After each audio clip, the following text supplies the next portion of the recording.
Eu ouvi com meus próprios ouvidos. Por que ela ainda está viva? A risada que veio logo depois não foi alta.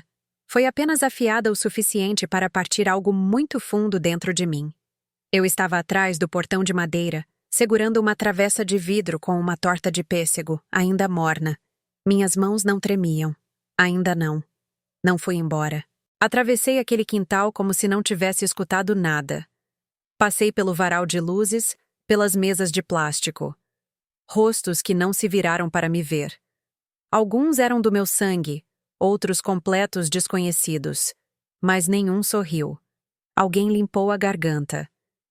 Neide, não sabíamos que você vinha. Foi a Yasmin, a esposa do meu filho. A mesma voz que eu tinha ouvido atrás da grade. Trouxe torta, eu disse. Ninguém se ofereceu para segurar a travessa. Encontrei um lugar na ponta da mesa. A cadeira de abrir rinteu quando me sentei. Minhas costas doíam, mas me mantive ereta. O ar cheirava a churrasco e vela de citronela. A música saía de uma caixa de som, algo alto e acelerado demais para qualquer pessoa com mais de 40 anos. Riam, comiam, bebiam. Eu observava. Em certo momento, o Carlos, meu filho, levantou a cerveja para um brinde. Pela família, disse ele, e quando os copos se chocaram, ninguém olhou para mim. As crianças, meus netos, passaram correndo na minha frente 3 vezes. Ninguém parou. Ninguém disse: "Oi, vó." Me perguntei se por acaso me reconheceriam sem o avental ou sem as sacolas de feira. Antigamente eu levava balas de goma em saquinhos escondidos entre as compras. A Yasmin se aproximou de mim no final. Inclinou-se um pouco com aquele sorriso apertado que ela usa quando tem câmera por perto. "Quer um prato?" Levantei os olhos para ela. "Estou bem." Ela assentiu rápido demais e saiu antes que eu pudesse dizer mais nada. Fiquei até o fim. Ajudei a empilhar os pratos, dobrei os guardanapos, limpei a mesa grudenta com um papel toalha úmido enquanto os outros começavam a entrar na casa. Depois peguei minha travessa de vidro vazia, ainda morna pelo sol da tarde, e fui embora. Não com raiva, não com tristeza, mas com uma decisão tomada. Na manhã seguinte, fiz café na minha cafeteira menor, apenas uma xícara. Sentei-me à mesa perto da janela, a mesma onde o Carlos fazia o dever de casa quando era menino. As pernas longas demais para a cadeira. Naquela época, ele precisava de mim. Agora, mal me tolerava. Naquele domingo, não falei com ninguém. A travessa da torta estava limpa, seca e guardada. Saí de casa uma única vez para pegar a correspondência, mas não abri os envelopes. Não estava pronta para ver o nome dele de novo na conta de luz. Aquela casa, a casa dele, foi minha um dia. Pelo menos a entrada. R$ 300. Miau, 00 do meu fundo de previdência de quando eu ainda acreditava em segundas chances e em investir na família. Só para você começar, eu tinha dito. Sem condições, pelo visto. E sem lugar na mesa também. Os papéis continuavam no meu arquivo. Nunca tinha precisado olhar para eles antes. Mas agora eu queria. Não os números. Esses eu já sabia. Queria ver os nomes. O nome de quem constava. Em que? Quem era o dono de verdade do que eu tinha dado? Tirei a pasta com a etiqueta Casa do Carlos. Dentro, encontrei o contrato de compra e venda, a escritura e a carta assinada que eu mesma escrevi doando o dinheiro sem expectativa de reembolso. "Porque você é meu filho", eu tinha escrito. Ler aquela linha doeu mais do que eu esperava. Naquela tarde, liguei para uma mulher chamada Helena. Não é minha amiga, não exatamente, mas é muito esperta. Trabalha com inventários e sucessões. Nos conhecemos jogando buraco anos atrás e mantivemos contato ocasional. Disse a ela que tinha perguntas sobre propriedades, doações e documentos patrimoniais. Ela não perguntou o porquê, apenas disse: "Vem amanhã, traz tudo." Dormi bem naquela noite, sem calmantes, sem andar de um lado para o outro. Não era paz exatamente, mas uma espécie de alinhamento. Pela manhã, Me vesti com cuidado. Calça vincada, sapatos de verdade, o casaco bom, embora fizesse calor demais para usá-lo. Quando você está prestes a mudar o rumo da sua vida, você usa algo com botões. A casa da Helena cheirava a desinfetante de limão e chá de hortelã. Ela revisou a pasta, folheou os documentos e soltou um murmúrio. Não há expectativas por escrito. Não há copropriedade. A escritura continua no seu nome, Neide. O que você deu foi o dinheiro da entrada, não a propriedade. Eles moram lá, mas legalmente a casa é sua. Eu sei, eu disse. Mas isso não significa que eu não tenha opções. Ela me explicou o que ainda podia ser feito com contas, testamentos e procurações. Você não pode desfazer o que já deu, mas pode decidir o que acontecerá com a casa e com todo o resto. Isso foi o suficiente. Ela me deu uma lista. Eu a dobrei ao meio e a guardei na bolsa. Naquela noite, voltei a me sentar à mesa da cozinha sem música, sem televisão, apenas o silêncio que antes eu odiava e que agora aceitava. Peguei uma folha em branco e escrevi um nome no topo. Carlos. Depois, tracei uma única linha sobre ele. Na quarta-feira, assei um bolo de mirtilo com raspas de limão que não pretendia compartilhar. Usei a receita boa da massa, aquela que antes eu reservava para aniversários e Natal. Desta vez era só para mim, sem razão, sem ocasião, apenas porque eu ainda podia. Sentei no terraço enquanto ele esfriava, com os joelhos cobertos pela velha manta que a Doris me deu antes de falecer. A rua estava tranquila. Algumas crianças de bicicleta, alguém cortando a grama 2 casas abaixo. Era uma daquelas tardes em que não acontece nada demais, a menos que você esteja prestando atenção. Perto das 4 da tarde, um carro que reconheci estacionou na frente da casa do outro lado. A irmã da Yasmin, Micaela, desceu com uma sacola cheia de compras e uma garrafa de vinho. Bateu uma vez e entrou sem esperar. À vontade, segura do seu lugar. Eu não era convidada naquela casa há quase 4 meses. Não desde o aniversário da Ruby. Mesmo assim, me sentaram perto da lixeira. Assim a música não fica tão alta para a senhora, mãe. Lembro que o Carlos disse, como se fosse um gesto de consideração. A Ruby não abriu meu presente até depois que eu fui embora. Um livro ilustrado costurado à mão. Eu tinha escrito um bilhetinho na contracapa com todo o amor que uma avó consegue colocar em uma página. Ela nunca mencionou. Eu os tinha visto 2 vezes desde então. Uma no supermercado. O Carlos com pressa, fingindo não me ver no corredor das verduras. Outra vez na biblioteca, onde a Ruby passou por mim sem parar, sem sorriso, apenas um olhar, como se eu fosse uma professora substituta ou uma vizinha que ela não conseguia identificar. E ainda assim, eu tinha mantido uma gaveta no corredor com adesivos, caderninhos, pequenos tesouros para as crianças. Por via das dúvidas. Durante anos, enchi aquela gaveta com cuidado.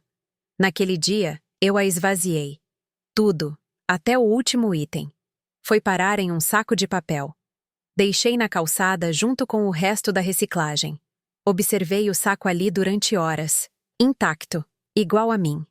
Naquela noite, chegou uma mensagem do Carlos.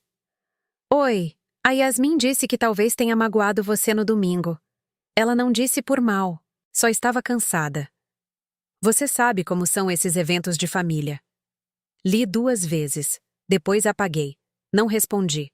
Eu não ia mais arquivar as explicações deles como peças de museu. Tinha feito isso por tempo demais. Guardei desculpas como se fossem lembranças. Envolvi-as no estofado macio do "ele não quis dizer isso", ou "ela só está sob pressão". Não mais.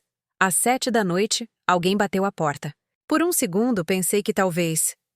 Mas era a Carla, a vizinha, com um pote de sopa de lentilha e perguntando se eu tinha visto o gato dela. Não tinha visto, mas a convidei para entrar. Nos sentamos à mesa da cozinha e partimos o bolo. Ela não perguntou pelo Carlos.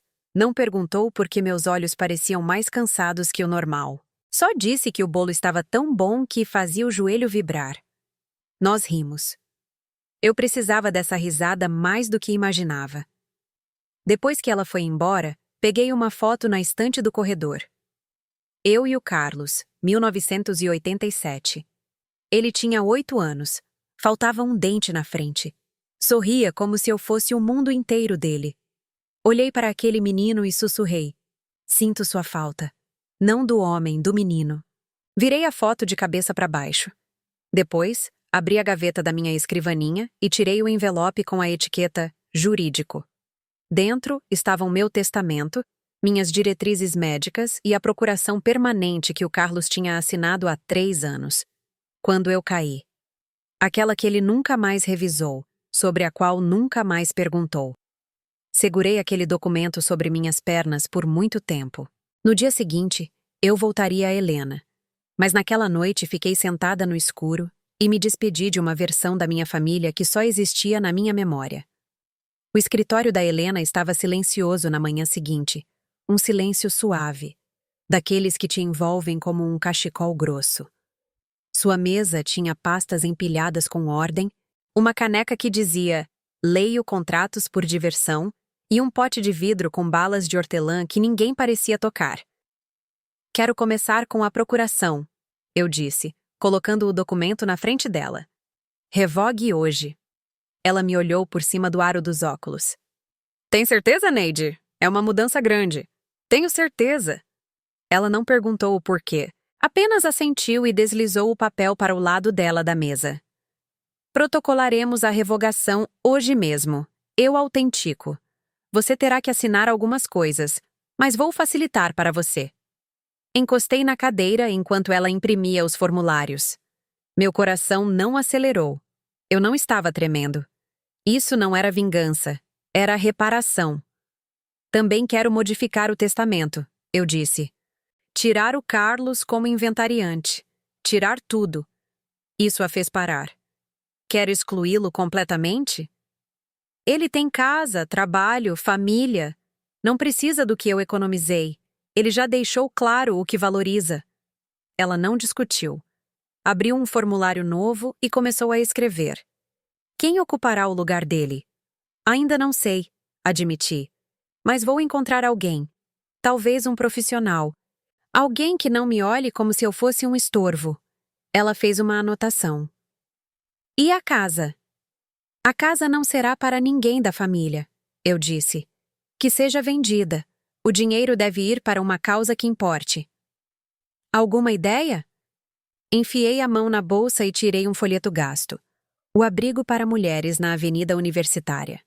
Estive lá uma vez, há muito tempo, antes do Carlos nascer. Ela não disse nada por um momento, apenas clicou em algumas caixas na tela.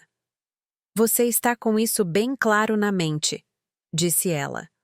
Andei confusa por tempo demais. Quando os documentos ficaram prontos, assinei tudo com traços lentos e decididos.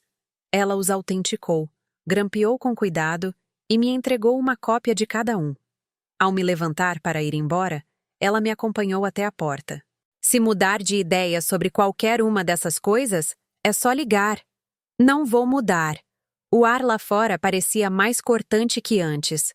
O sol estava brilhando, mas não importava. Há dias em que você carrega seu próprio clima. Ajustei o casaco e caminhei devagar até o carro. Em casa, o telefone piscava. Uma mensagem.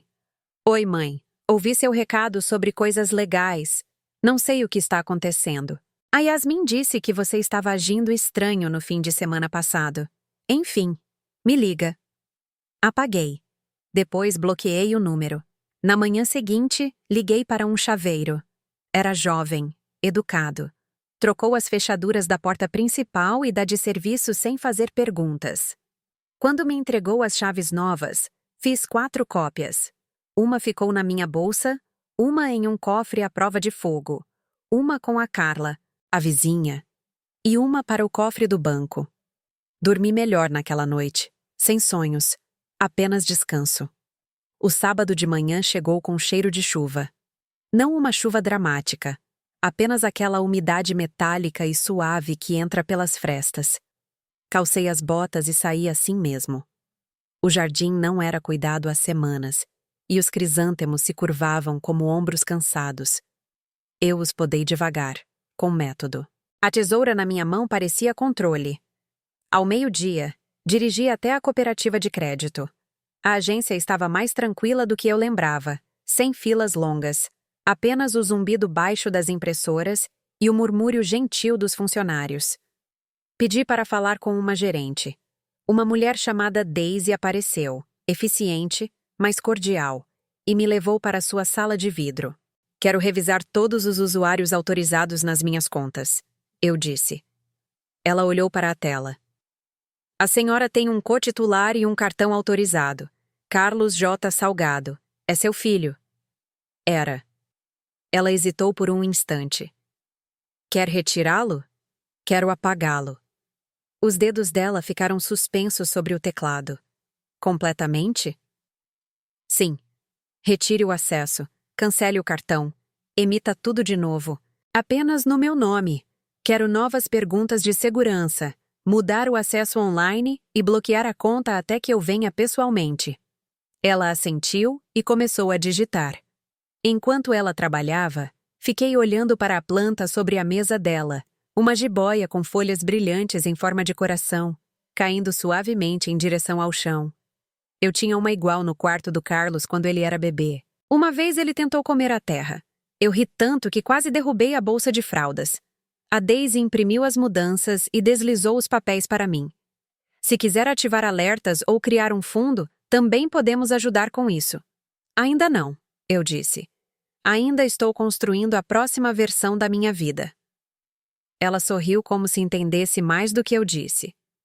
Quando saí do banco, não me senti triunfante, me senti limpa. Em casa, fui ao armário do corredor, o das caixas com fotos, as toalhas de festa e a colcha que nunca terminei. Tirei o cofre e o abri. Dentro estavam meus documentos mais importantes, a escritura da casa, certidões de nascimento, apólices de seguro. Tirei a certidão de nascimento do Carlos, não para destruí-la, apenas para separá-la. Coloquei-a em uma pasta rotulada História e a guardei em uma gaveta longe de tudo o mais. Naquela noite, abri minha agenda de endereços. Ainda tinha divisórias de plástico dos anos 90, amareladas pelo tempo. Passei para a letra C e fiquei olhando os nomes. Carlos e Yasmin, Rubi e Tiago. Peguei uma caneta e tracei uma única linha sobre cada um. Depois, passei para a letra H e escrevi um nome novo. Helena Morales, advogada, patrimônio. Dormi com as janelas abertas naquela noite, a chuva marcando uma percussão suave no telhado, sem pesadelos, apenas uma certeza tranquila e constante. No domingo, a Carla passou de novo, desta vez com bolinhos de banana. Nos sentamos na cozinha e falamos do gato de rua que tinha se instalado debaixo do terraço dela. Colocamos o nome de Nacho, sem nenhuma razão especial. Ela ficou até pouco depois do meio-dia. Quando ela saiu, peguei o jornal de domingo e li de ponta a ponta. Sublinhei um anúncio de um apartamento pequeno em um condomínio tranquilo na saída da cidade. 2 quartos, térreo, lavanderia incluída. O suficiente. Cortei o anúncio e o prendi na geladeira. Não para agora, mas para logo. Eu não estava fugindo. Estava me preparando, porque na próxima vez que alguém perguntasse por que ela ainda está viva, eu queria que a resposta fosse clara. Para recuperar tudo o que eu dei barato demais. Na segunda-feira, liguei para o cartório que a Helena recomendou. Fui atendida pelo Dr. Lindoro. Sua voz era firme, baixa, daquelas em que você confia antes mesmo de ver os olhos por trás dela. Disse que queria falar sobre mudanças de titularidade e transferência de propriedade. Ele me deu um horário para quinta-feira. Enquanto isso, reuni tudo. A escritura da casa, os recibos do IPTU, as notas de reformas que eu guardei por 20 anos, o telhado novo, a fiação, o aquecedor que o Carlos disse que não valia a pena, mas que eu paguei assim mesmo. Cada recibo era um fio da história que eles queriam esquecer. Fiz cópias limpas, etiquetei pastas.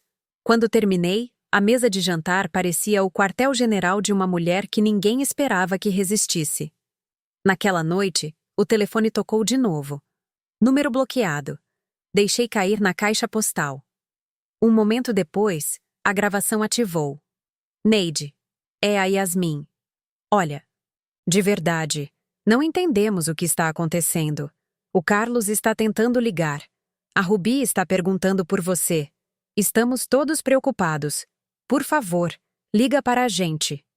Desliguei a secretária eletrônica. A mentira ficou flutuando no ar como perfume velho.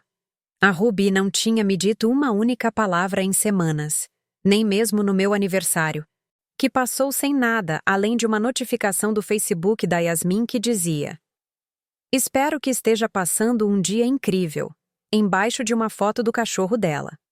Foi o mesmo aniversário em que me sentei sozinha na cozinha e fiz um único bolinho para marcar o dia. Eles não estavam preocupados, estavam inquietos. E há uma diferença.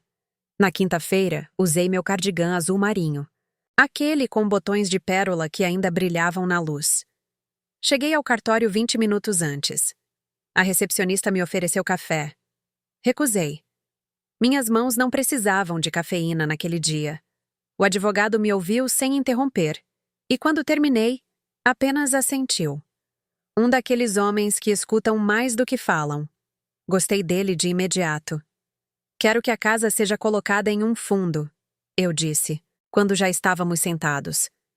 Ninguém da minha família terá acesso, nem agora, nem depois. Ele assentiu. Um fundo patrimonial é simples. A senhora será a fiduciária e a beneficiária por enquanto. Quando falecer, o patrimônio irá para onde a senhora decidir. Quero que seja vendido, que tudo seja liquidado e que o dinheiro vá integralmente para o abrigo de mulheres da Avenida Universitária. Ele levantou uma sobrancelha. Nada para a família? Nada. Ele não insistiu. Apenas anotou. Também quero remover o Carlos de todo e qualquer documento onde ele possa figurar como beneficiário. Contas bancárias, seguros, decisões médicas, tudo. Vou preparar os documentos, disse ele. Podemos autenticar tudo aqui mesmo. A senhora também precisará atualizar seu testamento para refletir essas mudanças. Já comecei isso com minha advogada. Ele sorriu de leve. Então, só estamos oficializando. Trabalhamos por quase 2 horas revisando cláusulas, assinando formulários, definindo contingências. Ele me explicou tudo com paciência e precisão. Quando terminamos, ele me entregou uma pasta fina. Este é o seu pacote do fundo, disse. Guarde em um lugar seguro. O restante nós protocolaremos esta semana. Agradeci e saí do escritório com uma estranha sensação de solidez, como se minha coluna tivesse recuperado seu peso real. No caminho para casa, parei na padaria da rua principal. Não entrava lá há anos. A moça atrás do balcão era nova. Chamou-me de senhora e me deu um biscoito por eu ter sido gentil. Comprei uma torta de limão e a comi no carro, com a luz do sol morna sobre meus joelhos através do para-brisa. Em casa, sentei-me no silêncio e reli os documentos. Meu nome, minha assinatura, minhas condições, sem brechas, sem pontos fracos. Pela primeira vez em meses, talvez anos, não me senti como alguém esperando ser escolhida. Eu tinha escolhido a mim mesma. Mais tarde naquela noite, bem quando o céu começava a mudar de cor, um carro entrou na minha garagem.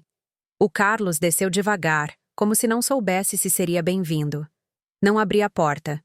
Ele bateu uma vez, depois outra. No fim, falou através da madeira. Mãe, por favor, não sei o que está acontecendo. Sentei no sofá com as mãos no colo. Você trocou as fechaduras. Bloqueou meu número. Só quero conversar. Ele parecia menos irritado e mais inseguro, como alguém tentando achar o mapa depois de perceber que perdeu o lápis. Só me diz o que está acontecendo. Não respondi. Depois de um tempo, ele foi embora. Esperei 10 minutos antes de me levantar. Observei-o da janela enquanto ele saía devagar, o rosto cansado atrás do volante. Depois me sentei de novo e me servi de uma xícara de chá. Açúcar sem leite. Minha mãe sempre dizia: se não te escutam quando você fala baixo, escutarão o seu silêncio mais forte. O jardim da frente não parecia tão arrumado há anos. Na sexta-feira, podei os arbustos, varri o terraço, até troquei a lâmpada queimada sobre a porta. Não porque alguém fosse vir, mas porque eu iria embora eventualmente e queria que a casa soubesse que eu não tinha deixado de me importar. Não era culpa da casa. Tinha vivido nela por 43 anos. Mudei-me quando o Carlos tinha 5. Naquela época, a coisa favorita dele era arrumar seus dinossauros de brinquedo no parapeito da janela e dar nomes a eles como se fossem colegas de classe. Esta é a Rebeca e este é o Sr. Antunes. Um dia, foi a casa dos meus sonhos. 3 quartos, uma janela ampla na frente, um sótão estreito que transformei em quarto de costura. Pintei cada parede eu mesma. Coloquei o piso da cozinha depois que o Francisco morreu. Aprendi a trocar as calhas quando os vizinhos diziam que era melhor esperar meu filho me ajudar. Parei de esperar há muito tempo. Naquela tarde, percorri cada cômodo com um caderninho. No quarto de visitas, uma cômoda velha que uma vez ofereci ao Carlos e à Yasmin quando eles precisaram de móveis. Disseram que era ultrapassada. No corredor, um bordado emoldurado da minha irmã que dizia: "Aqui mora a paz." Estava pendurado há tanto tempo que a parede por trás estava mais limpa que a pintura ao redor. No quarto do fundo, o antigo quarto do Carlos, as cortinas ainda eram as de barquinhos. Tinha querido trocá-las anos atrás, mas sempre surgia algo. O armário ainda guardava uma caixa empoeirada de figurinhas de futebol e uma caixa de sapatos com o rótulo "particular". Não abri. Em vez disso, sentei na beira da cama e olhei pela janela. A macieira no quintal estava torta. O tempo a tinha puxado para de esquerda, mas ela ainda florescia toda a primavera, com desafio, como se não soubesse que estava cansada. Fiquei ali quase 1 hora, lembrando de quando o Carlos subiu naquela mesma árvore e ficou preso, berrando como uma sirene, até que eu saí descalça e furiosa, arrastando a escada. O jeito que ele me abraçou depois, tremendo com lágrimas que ainda não tinham secado. "Não conta para ninguém", ele me disse, e eu nunca contei. Lembrei da primeira vez que ele veio com a Yasmin. O jeito que ela olhou para a minha casa como se fosse um hotel de beira de estrada que ainda não tinha avaliações. "É aconchegante", disse ela.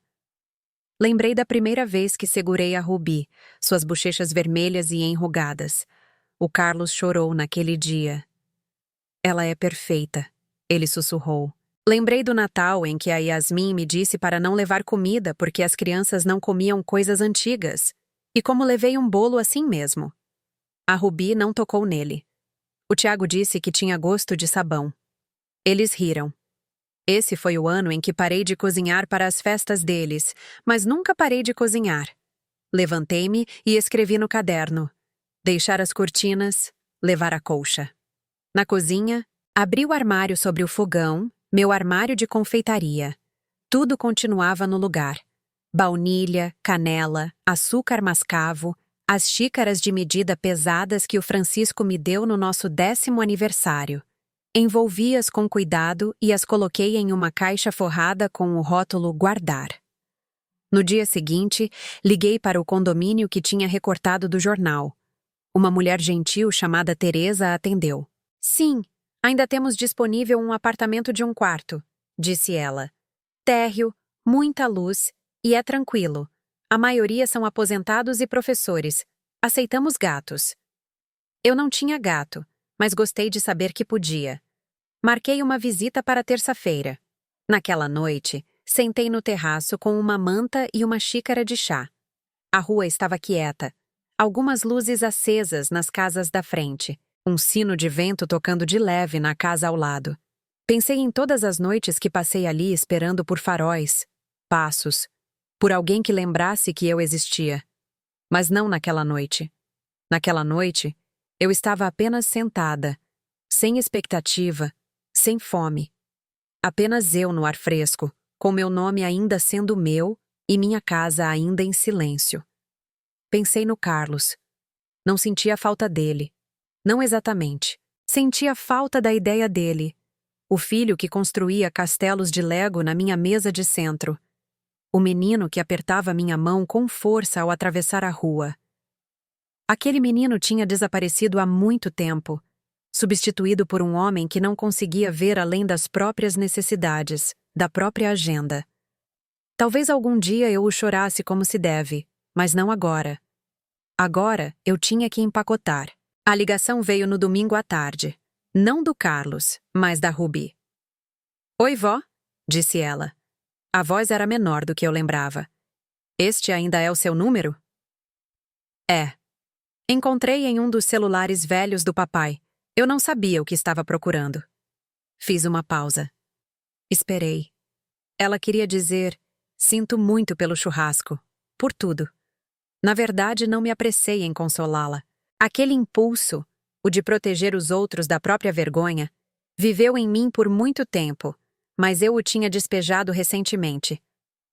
"Pelo que você sente muito?" Perguntei com suavidade. Ela respirou fundo. "Por não falar com você, por fingir que não te vi na biblioteca, por rir quando a mamãe disse o que disse. Não foi engraçado. Eu só." Ela parou. "Você só queria pertencer." Terminei por ela. "É. Não a perdoei de imediato. Não é assim que desculpas reais funcionam. Mas eu disse: 'Obrigada por ligar.'" "Posso te ver?" Ela perguntou. "Só eu?" Pensei na gaveta de tesouros que eu tinha esvaziado, nos cartões de Natal que continuava enviando mesmo quando pararam de retribuir, em como ela apertava minha mão ao atravessar calçadas geladas. "Está bem", eu disse. "Venha amanhã depois da escola. Só você." Ela soltou o ar como se estivesse segurando o fôlego o verão inteiro. "Sim, eu prometo." Desliguei e fiquei sentada em silêncio, o chá esfriando entre minhas mãos. A segunda-feira amanheceu cinza e com garoa, um daqueles dias que deixam tudo mais suave. Assei um pão de banana, não para ninguém em particular, apenas para encher a casa com algo morno. Às 16h12, a Ruby bateu. Estava no terraço com um moletom 2 números maior e tênis com os cadarços soltos. Os olhos dela tinham um rastro de algo que não era apenas rímel. "Não tinha certeza se você ia abrir", disse ela. "Eu não tinha certeza se você ia bater", respondi. Lá dentro, sentamos à mesa da cozinha. Ela beliscou o pão. "A mamãe diz que você ficou louca", disse ela sem maldade. "Que você está nos cortando." "Não estou cortando", eu disse. "Estou escolhendo. Há uma diferença." Ela assentiu como se quase entendesse. "Não te odeio", acrescentei. "Eu também não te odeio", sussurrou ela. "Eu só acho que copiei o jeito que eles agiam e não questionei até começar a sentir sua falta." Aquela frase quebrou algo dentro de mim. "Quero voltar", disse ela, "se isso for permitido." Olhei para aquela menina que ainda tinha os mesmos olhos que o Carlos aos 8 anos, antes de o mundo ensiná-lo a ser duro. "Você pode voltar", eu disse, "mas não por bolo nem por presentes. Só pela verdade." "Eu consigo fazer isso." Ela ficou 1 hora. Não falamos do Carlos nem da Yasmin, apenas da escola, de livros, de um gato que ela queria, mas não deixavam ter. Ela saiu com uma segunda fatia de pão de banana embrulhada em papel alumínio. Depois que ela desceu pela calçada, eu a observei até ela dobrar a esquina. Não me senti esperançosa. Me senti honesta. Naquela noite, escrevi no meu diário: "Talvez algumas portas não precisem ser batidas, apenas fechadas com cuidado por dentro, deixando uma janela entreaberta para quem chega sozinho e bate com respeito." Os dias seguintes passaram com calma. Empacotei devagar, uma gaveta por vez, uma lembrança por vez. Não por nostalgia, mas porque queria saber o que estava levando e por quê. Se algo não me fazia sentir mais forte, não vinha comigo. A visita ao apartamento estava marcada para quinta-feira à tarde. Naquela manhã, acordei cedo e preparei café, forte o suficiente para se sustentar sozinho.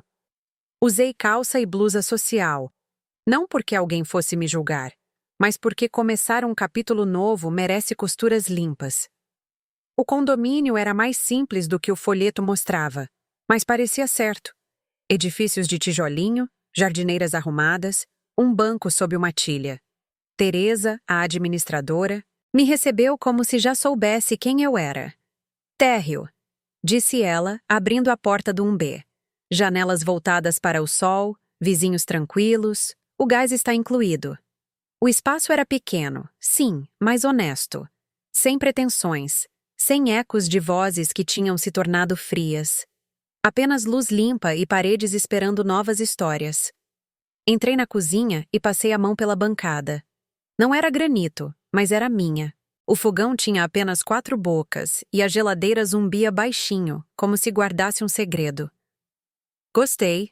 Vou ficar com ele, eu disse. Teresa piscou. Não quer pensar? Já pensei.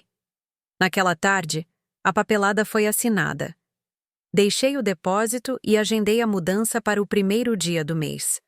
3 semanas. Tempo suficiente para sair com cuidado, sem pressa.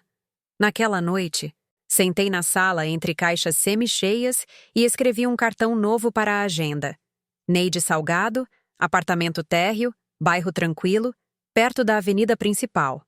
Sem reenvio para Carlos. Sorri ao guardá-lo na gaveta.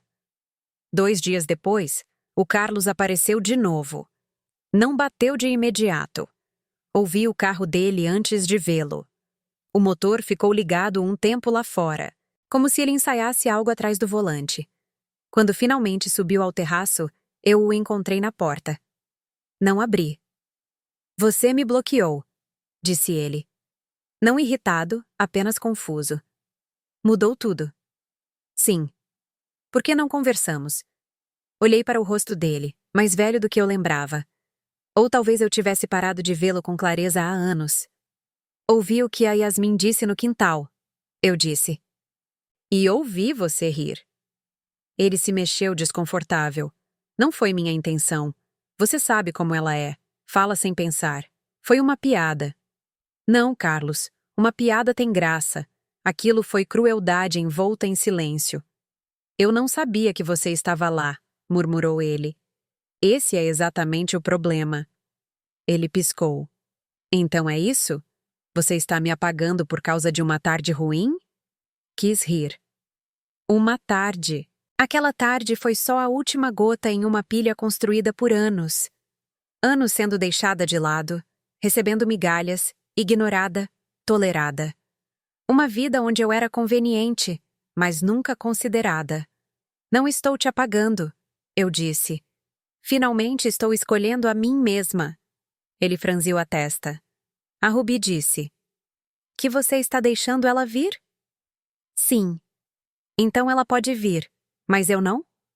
Ela pediu para voltar. Você esperou até seu nome começar a desaparecer dos documentos. O rosto dele ficou tenso. Isso é por dinheiro? Não. Isso é por dignidade. Ele olhou por cima do meu ombro para o corredor. Talvez esperasse ver a mesinha velha com as fotos escolares emolduradas ou a cesta de cartões de Natal que eu costumava guardar, mas o corredor estava limpo, vazio. Sempre serei seu filho, disse ele, e eu sempre serei a mulher que te deu mais do que devia. Dei um passo para trás e fechei a porta. Não bati, apenas fechei. Através da janela, vi-o ficar parado por mais um momento e depois ir embora.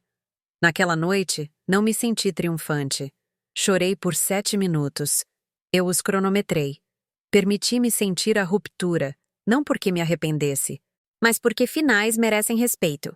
Depois fiz chá, dobrei mais uma caixa e a coloquei junto à porta com a etiqueta guardar. A mesa da cozinha tinha apenas o que importava agora. Uma xícara de chá, uma luminária e uma fruteira com laranjas. Todo o resto estava empacotado ou doado. Eu já não precisava de muito, apenas do que cabia dentro de uma vida pequena. No domingo à tarde, ofereci chá pela primeira vez em anos. Não por aniversários ou festas, apenas por acolhimento. A Marta chegou primeiro, com seu passo manco e sua revista de palavras cruzadas. Depois a Ida, com seu casaco de gola de pele, embora fizesse 22 graus. Depois a Nora, minha velha amiga do coral da igreja, que ainda usava um perfume que cheirava ao início da primavera e a envelopes antigos. Não trouxeram comida, embora cada uma tivesse oferecido. Eu disse que não era sobre isso. Assei um único bolo de especiarias, nada elegante, apenas o suficiente para cortar uma fatia para cada uma e sobrar um pedaço. Sentamos perto das janelas com a luz da tarde suave e pálida. Servi o chá na minha porcelana lascada, o jogo azul que sobreviveu a 2 mudanças e a uma queda acidental em 1994. Ninguém perguntou pelo Carlos, nem pela Ruby, nem pela casa. Em vez disso, falamos de dores no ombro e dos preços no supermercado. Aida contou uma história sobre um motorista de ônibus que esperou 2 minutos extras enquanto ela procurava o troco. A Marisa disse que sua sobrinha ficou noiva de um rapaz que usava meias de baleias de desenho animado. A Nora mencionou o grupo de poesia da biblioteca e perguntou se queríamos nos juntar. Foi o maior consolo que eu senti em anos. Em um momento, a conversa silenciou, como costuma acontecer quando mulheres com mais de 70 bebem coisas quentes juntas.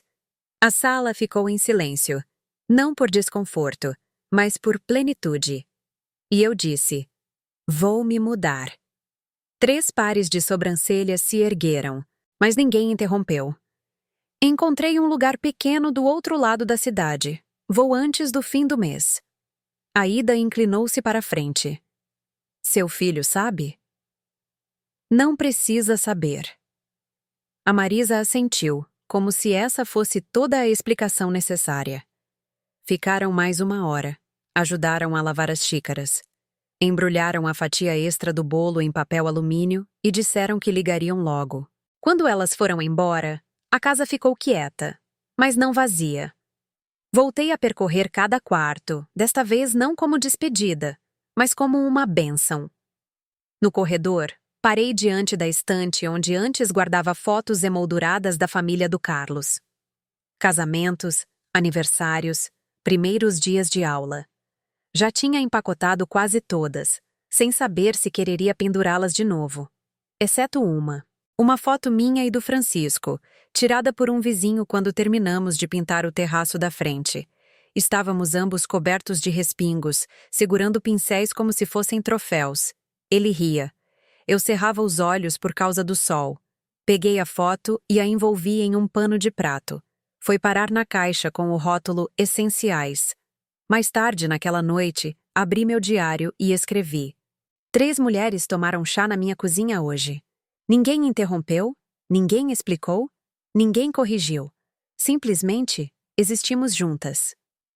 Aquela anotação significou mais do que todos os cartões de Natal que eu costumava escrever, cheios de felicidade fingida e gratidão obrigatória. Na manhã seguinte, acordei com uma mensagem de voz da Yasmin. Curta, fria. Ouvi dizer que você falou com a Ruby e o Carlos disse que você tem sido hostil. Se esta é sua forma de chamar atenção, é realmente triste. Eu a ouvi uma vez e apaguei. Hostil. Era assim que chamavam uma mulher que finalmente falava. Era assim que chamavam o silêncio quando ele não lhe servia mais. Abri a porta dos fundos e saí para o quintal. O ar cheirava a folhas úmidas e a doçura suave da grama velha. Caminhei descalça pelo pedaço de gramado que eu mesma cortei durante décadas. No canto distante, onde antes ficava o canteiro, a terra ainda estava escura. Ajoelhei-me devagar, ignorando a dor nos joelhos, e afundei os dedos no solo. Plantei 3 sementes de crisântemo de um envelope de papel velho que encontrei ao empacotar. Apenas 3. Não para que florescessem, mas para marcar algo. O interfone tocou às 10h42 da manhã de quarta-feira. Eu sabia que não era o carteiro. Ele chegava por volta do meio-dia. E não era a Carla, que tocava como se estivesse sempre pedindo desculpas. Não. Aquele toque era ensaiado. Cortês. Quando abri a porta, a Yasmin estava ali com saltos altos demais para o clima e um casaco cor de areia. Seu batom estava perfeito, mas seus olhos estavam tensos. Neide, disse ela, como se lesse a palavra em uma prancheta. A Yasmin não pediu para entrar. Entrou como se ainda vivesse na história onde isso era permitido. Fechei a porta atrás dela. Devagar, com intenção. Ela ficou de pé no meio da minha sala como alguém prestes a apresentar uma proposta. As mãos apertadas demais sobre a bolsa. Isso está saindo do controle, começou ela. Você bloqueou o Carlos, mudou suas contas. A Ruby está fugindo para te ligar e agora me dizem que você vai se mudar. Tudo é verdade, eu disse com calma. Ela piscou, desconcertada por um momento diante da falta de resistência. Somos sua família, disse ela, carregando a palavra como se fosse uma âncora. Você não pode simplesmente nos apagar por causa de um dia ruim. Eu a observei. O jeito que ela usava o confronto como se fosse uma joia, exibida, não sentida. Não foi um único dia ruim, eu disse. Foram anos de desfeitas educadas, de convites mornos, de ser tolerada em vez de bem-vinda. Um dia apenas abriu a cortina. Ela cerrou a mandíbula. Nunca te pedimos nada. Esse é o problema. Nunca pediram, apenas esperaram. Não sei o que o Carlos fez para merecer isso. Ele é um bom homem. Homens bons não riem quando alguém se pergunta por que a mãe deles ainda está viva. Respondi com a voz firme. Ela deu um passo em minha direção. Acha que está castigando ele? Está castigando a Ruby. Ela está confusa, magoada, e você a está usando para provar algum ponto. Aquilo me fez pausar. Não porque ela tivesse razão, mas pela facilidade com que a culpa ainda sabia pronunciar meu nome. Respirei. A Ruby veio a mim sozinha. Ela tem 16 anos. Sabe o que se sente diante de uma porta fechada. Yasmin bufou. Você sempre fez tudo ser dramático, não é? Eu sempre fiz tudo ser possível, eu disse, agora mais cortante. A entrada da sua casa, o cuidado com as crianças, as marmitas, as caronas de última hora, a resistência silenciosa em aniversários quando me colocavam atrás dos enfeites de mesa para não estragar a estética. Ela se virou, andando de um lado para o outro. Você está exagerando. Sempre foi difícil conviver com você. Sorri então, mas não com bondade. É assim que chamam as mulheres quando elas param de entregar o seu silêncio. Ela abriu a boca, fechou-a. Depois viu as caixas empilhadas perto da porta principal. Você vai mesmo fazer isso? Vou. E o que acontece quando você estiver sozinha naquele apartamentinho? Quando não sobrar ninguém para ver como você está? Quando a Ruby esquecer de ligar? Ainda terei a mim mesma, eu disse. E prefiro estar sozinha com honestidade do que cercada de gente que estremece diante da minha presença.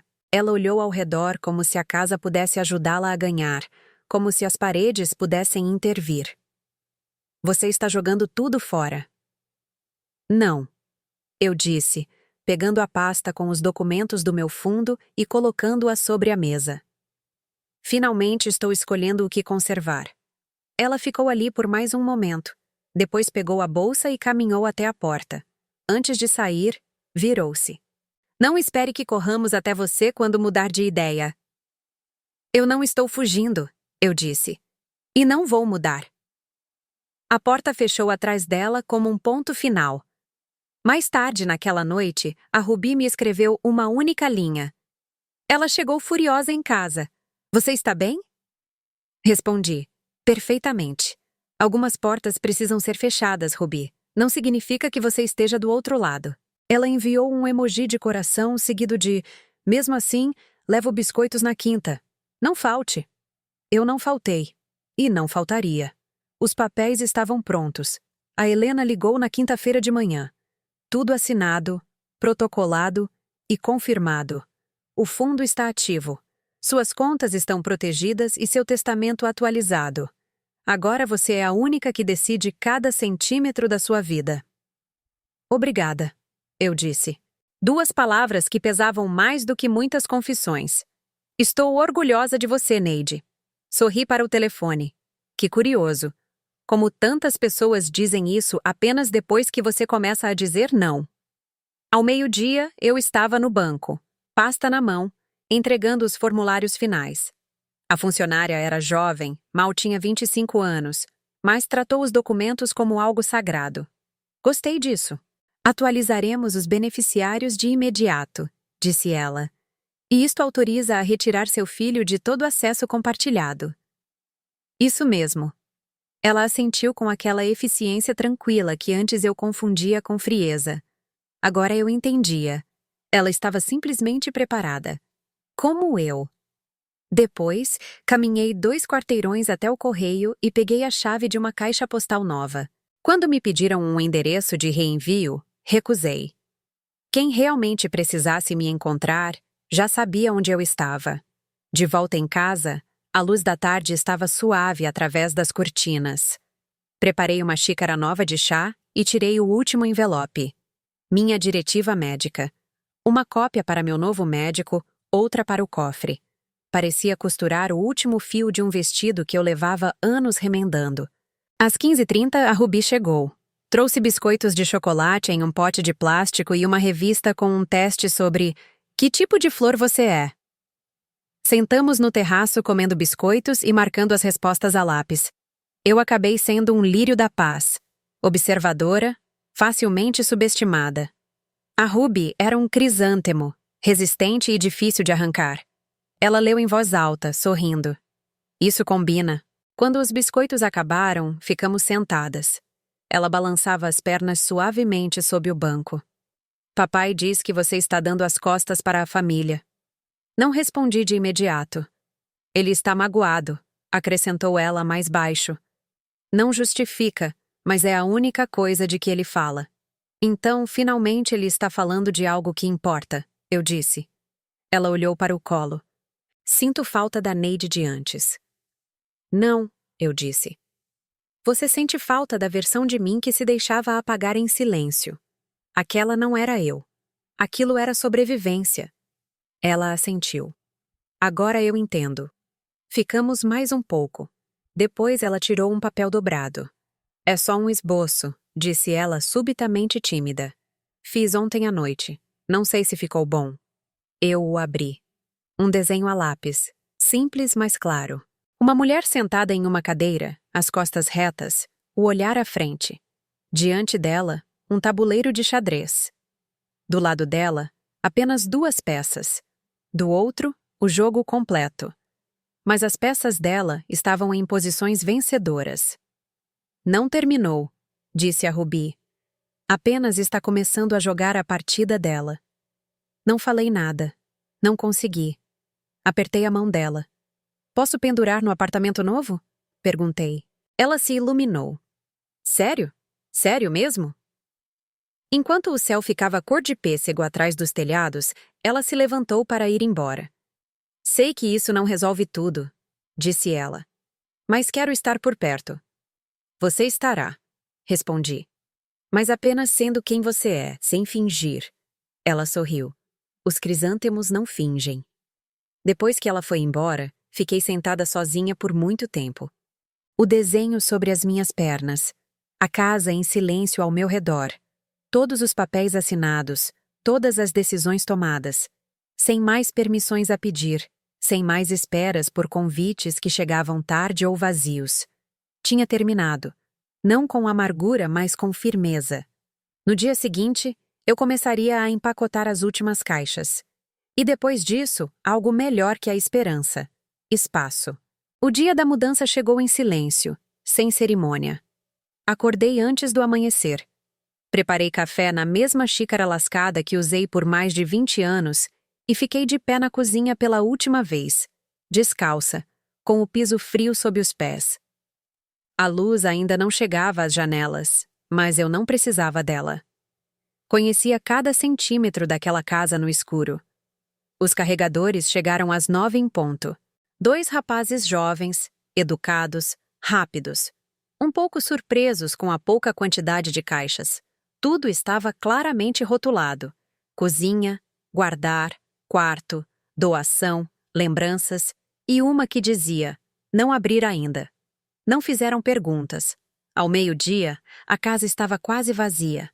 As paredes pareciam cansadas, como se soltassem o ar.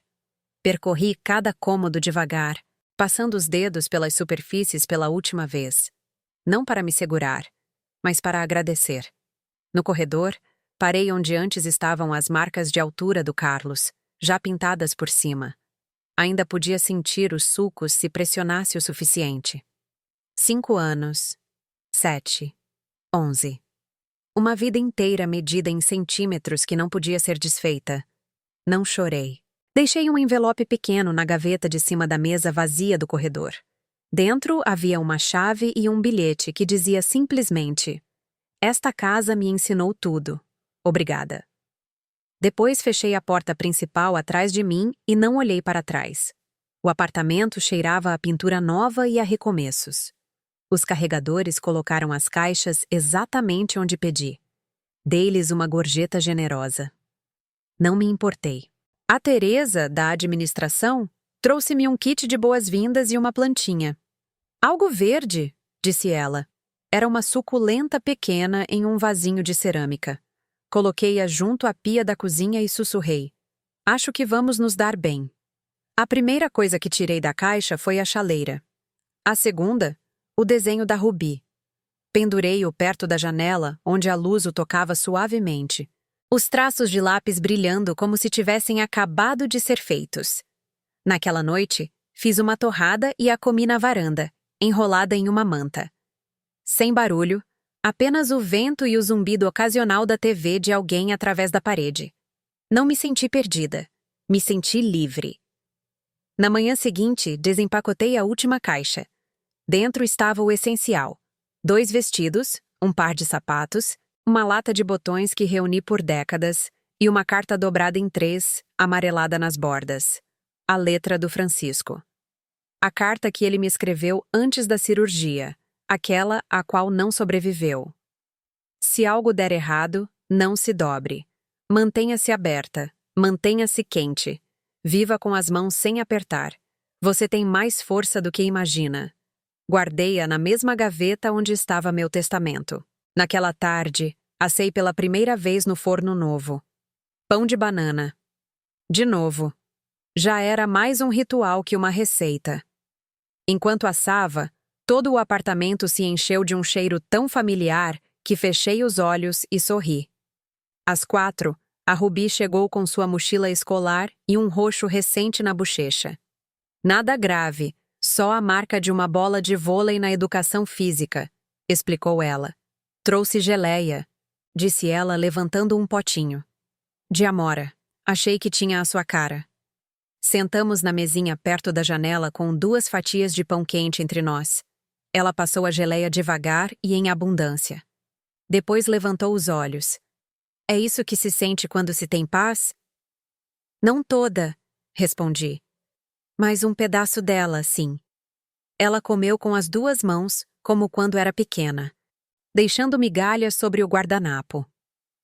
Contou-me de um menino da sala dela que desenhou uma barba na máscara e o mandaram para a diretoria, de sua professora de inglês que disse "ok" 34 vezes em uma aula, de como a Yasmin estava furiosa comigo por recusar um convite de aniversário. "Ela disse que você estava fazendo um espetáculo." "Não estou fazendo nada", eu disse. "Simplesmente não vou aonde não sou bem-vinda." "Eu queria ir de qualquer jeito", disse ela. "E ela disse que não podia me impedir, mas que não me levaria." "Você veio de bicicleta, não foi?" "Peguei a bike velha do vovô emprestada. Está meio ruim, mas me trouxe até aqui." Aquilo me fez sorrir. O Francisco teria gostado. "Deixe-a presa na varanda", eu disse. "Vamos consertá-la juntas." Os olhos dela brilharam. "Sério? Sério mesmo?" Depois que ela foi embora, observei o sol se pondo atrás da fileira de árvores lá fora. Não senti falta da casa. Não senti falta dos silêncios do Carlos, nem dos sorrisos falsos da Yasmin. Não senti falta da versão antiga de mim que sussurrava: "Talvez na próxima eles te vejam." Porque agora eu me via. E já não precisava de permissão para existir. Uma semana depois da mudança, a casa foi vendida.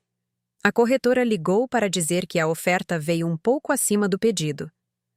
Um casal de idosos, sem filhos, procurando silêncio e história, disse ela. Quase ri. Tinham encontrado as duas coisas. Não voltei, nem mesmo para a vistoria final. Dei ao Carlos uma procuração para a venda, assinei o que tinha que assinar e desapeguei. Ele me ligou quando fechou o negócio. Já está, disse ele.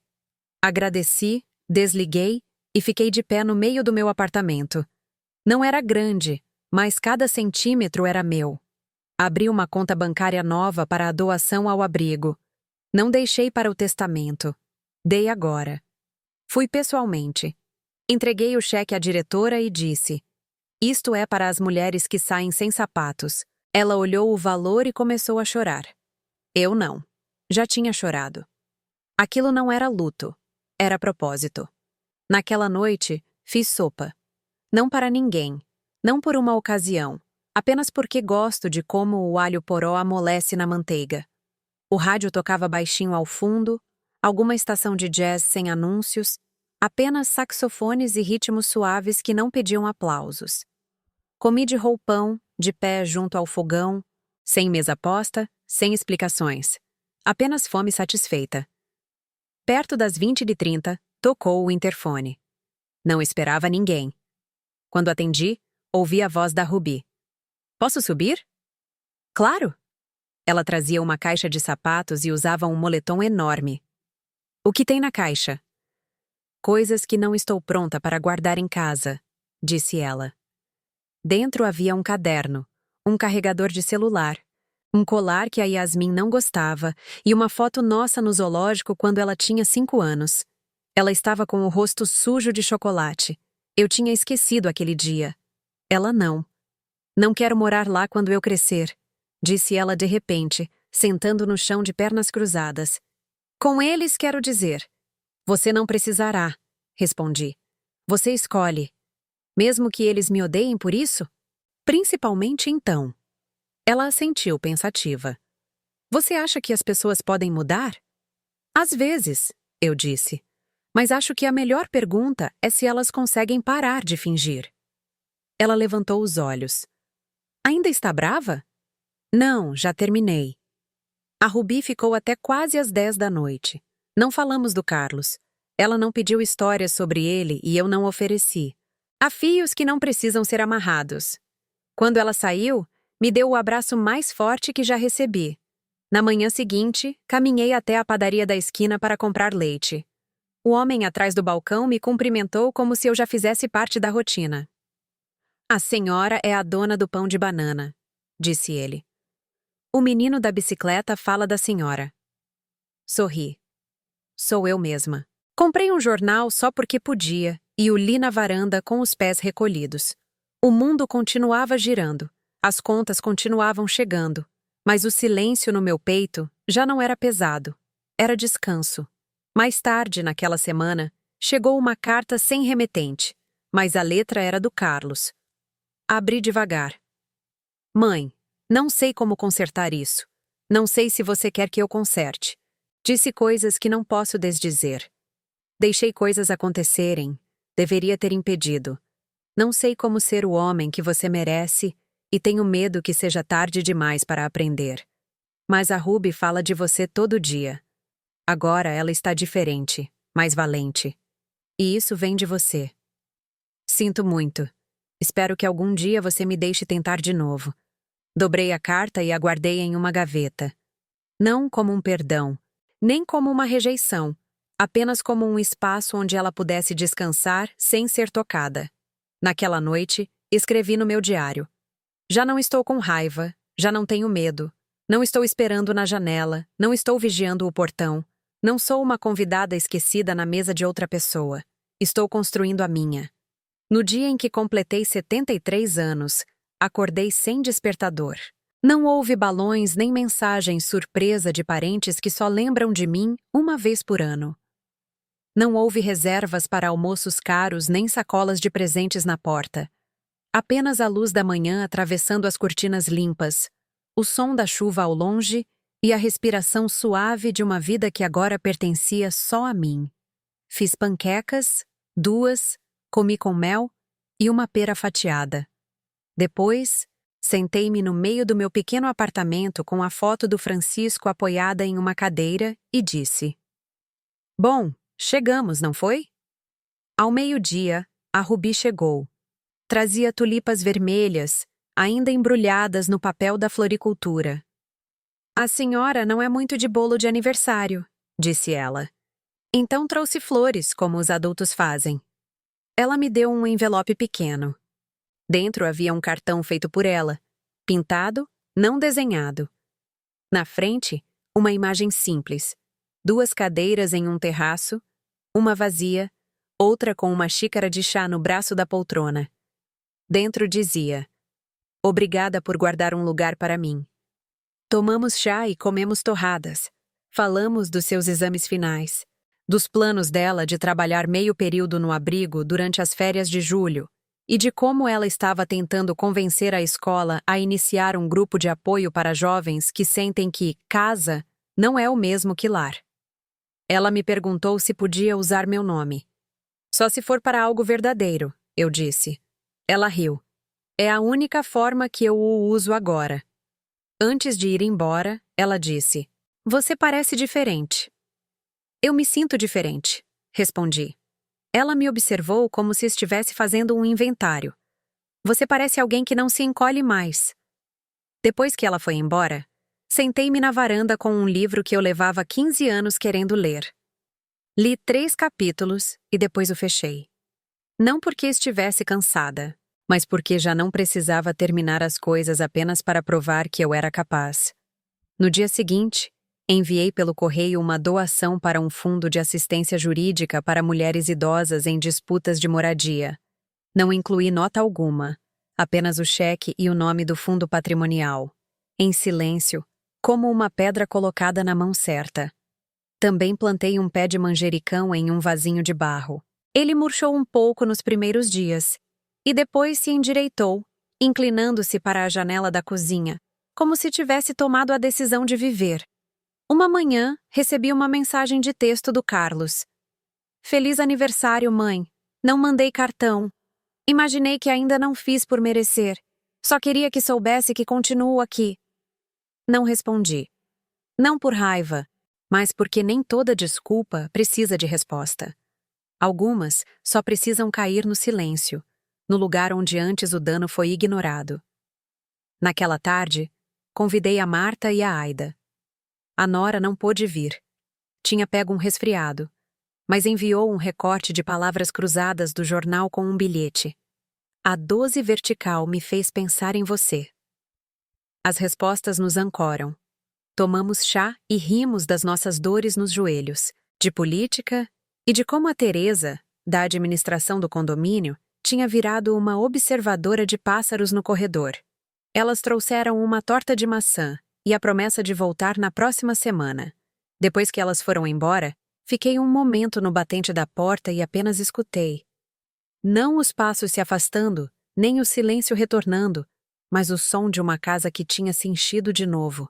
Desta vez, com o tipo certo de barulho. Naquela noite, antes de apagar a luz, escrevi no meu diário pela última vez naquele caderno. Perguntaram por que eu ainda estava viva. Agora posso responder. Para lembrar o meu nome, para pôr a minha própria mesa, para manter a porta aberta, apenas o suficiente para quem bate com as mãos limpas. Às vezes, as histórias não terminam quando alguém vai embora. Mas quando uma mulher para de pedir permissão para existir, quando o silêncio deixa de doer e se torna uma escolha consciente. Cada família, cada ausência, cada limite que aprendemos a impor deixa uma marca. E às vezes, curar não é voltar, mas aprender a caminhar com as costas eretas e o coração em paz. Obrigada por ficar comigo e por escutar minha história até o final. Alguma vez você já precisou escolher a si mesma, mesmo que doesse? E me diga, se você estivesse no meu lugar, o que teria feito? Eu adoraria ler o seu relato nos comentários, porque aqui no Relicário, Histórias de Vó, eu não apenas conto histórias, eu as compartilho para curar. Se esta história tocou seu coração, dê o seu like, inscreva-se para não perder as próximas e compartilhe este vídeo. Talvez suas palavras hoje sejam o abraço que alguém precisa.